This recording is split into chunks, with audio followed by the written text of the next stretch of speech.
दिनों रात भोला हमसे भंगिया पिसावे, तनिको न एकर दर्द समझावे।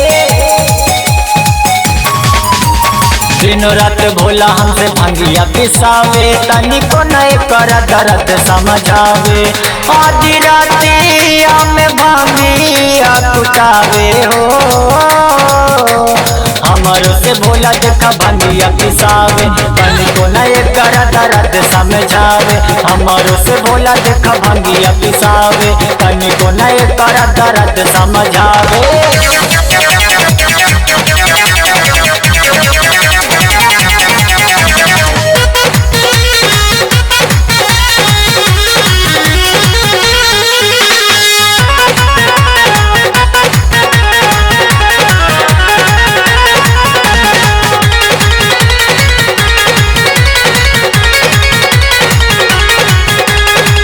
सावन जाबे आवे देखा भांगिया ले आवेला, भांगिया के पीछे खातिर हमें के मनावेला।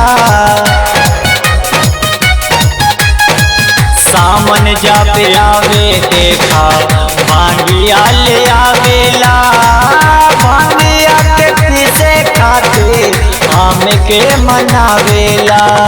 हमारी गोटी गोटी दर्द उठावे हो, हमारो से भोला देखा भंगिया पिसावे, तनिको न एकर दर्द समझावे। हमारो से भोला देखा भंगिया पिसावे, तनिको न एकर दर्द समझावे।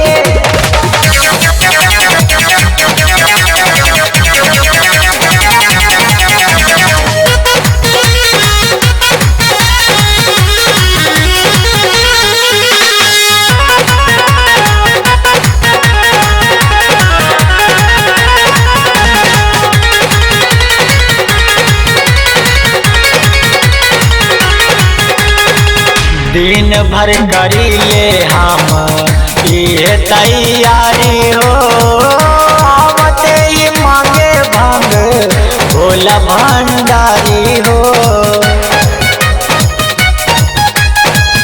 दिन भर करीला हम ये तैयारी हो, आवते ही मांगे भांग भोला भंडारी हो।